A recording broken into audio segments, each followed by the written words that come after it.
La política energética de la Unión Europea es un grave problema y nos enfrentamos a un invierno muy duro, como refleja este mes la portada de The Economist, la prestigiosa publicación económica. La política energética no puede ser algo decidido desde la ideología y desde el sectarismo.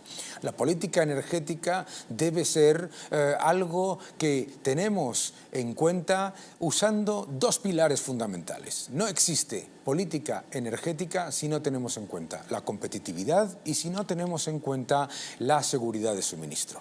Para tener una política energética y una transición energética competitiva y con un nivel de seguridad de suministro adecuado, se tienen que utilizar todas las tecnologías. El sectarismo que se ha utilizado para fundamentar muchas de las decisiones de política económica en los últimos años nos ha llevado a una situación insostenible en Europa. Hace 15 años la Unión Europea producía más gas natural de lo que exporta Rusia. Esto no es algo que haya cambiado por las maldades del mercado, sino por decisión ideológica y la dependencia actual de Rusia es un problema, pero no podemos olvidar que con una política energética inadecuada pasaremos a depender no solamente de Rusia, sino de China. ¿Por qué? La política energética orientada solamente a instalar renovables sin tener en cuenta la necesidad de minar litio, de minar también cobre, aluminio, tierras raras, que son esenciales para las energías renovables, obviamente adolece de un gran problema. Y lo que tenemos que tener en cuenta es que se va a necesitar muchísimo más cobre y muchísimo más litio y desde luego muchísimas más tierras raras para llevar a cabo el cambio de mix energético en el que se aumenten las renovables y, por supuesto, en el que se cambien los vehículos de tracción por motor de combustión fósil a vehículos eléctricos. Todo ello requiere enormes inversiones en redes, enormes inversiones en nuevas tecnologías, pero también requiere de respaldo. Las energías renovables necesitan respaldo y necesitan respaldo de tecnologías que funcionen todo el tiempo.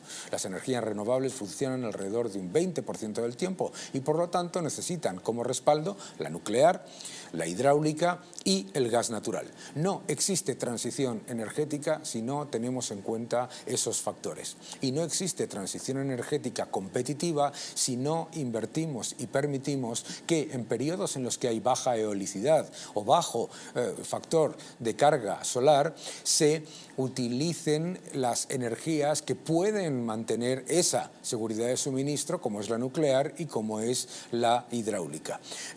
La idea de eliminar las nucleares ha sido un gravísimo error para Alemania que ha llevado a que dependa mucho más de Rusia y que además consuma todavía más carbón. Y esto es francamente sorprendente.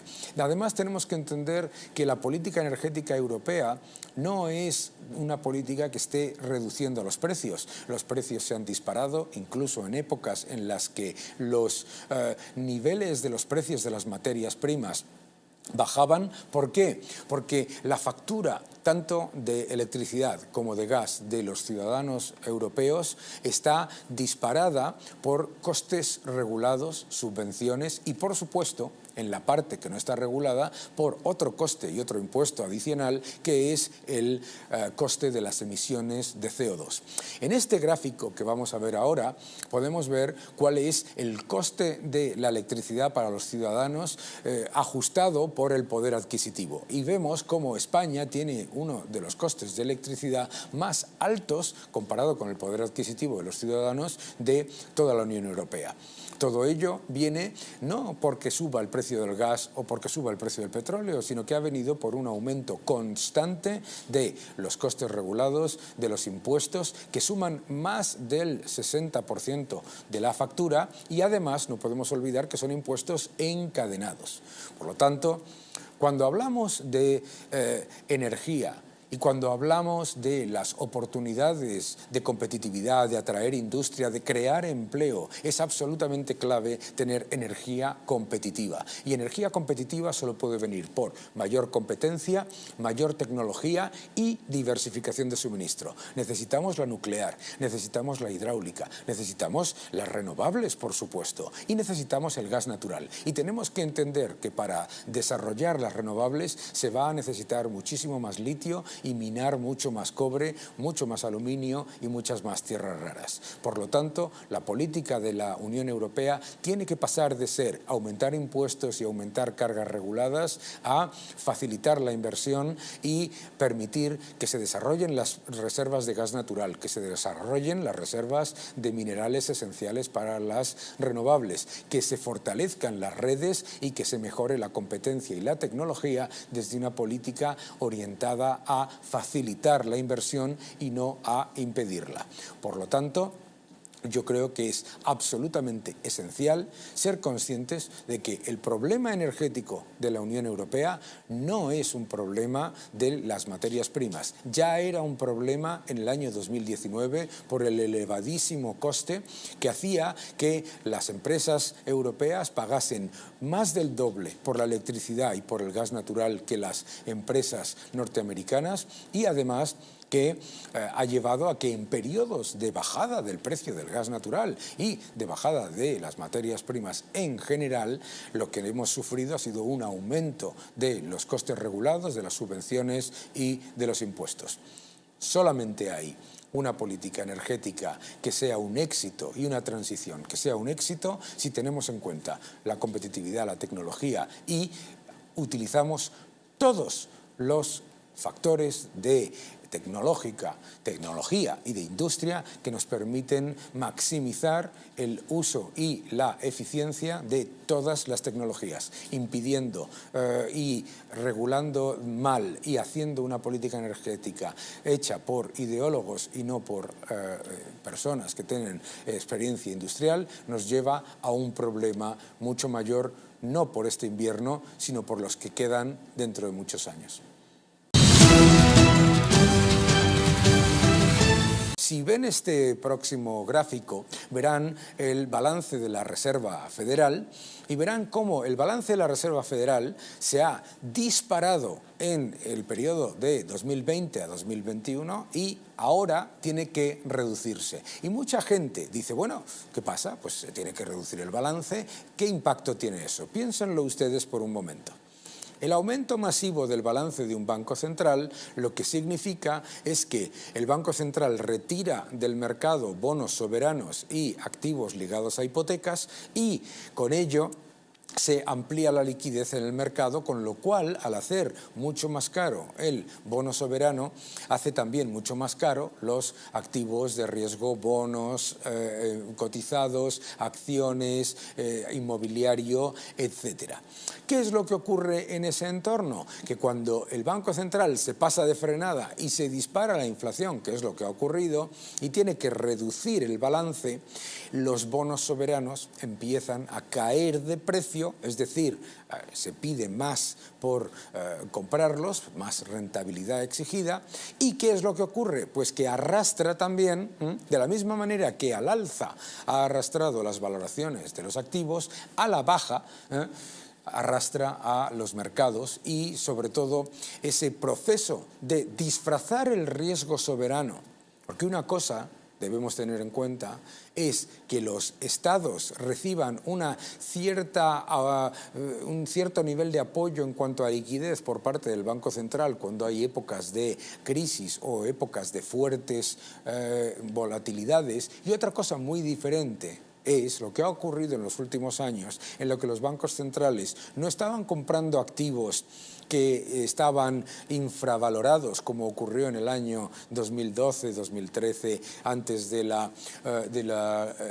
enchufe de liquidez de Mario Draghi, sino que lo que nos estamos encontrando es un problema muchísimo mayor, porque se han comprado billones de euros y de dólares de activos cuyo precio ya está cayendo y que además que se habían comprado a precios carísimos, es decir, con rentabilidad negativa.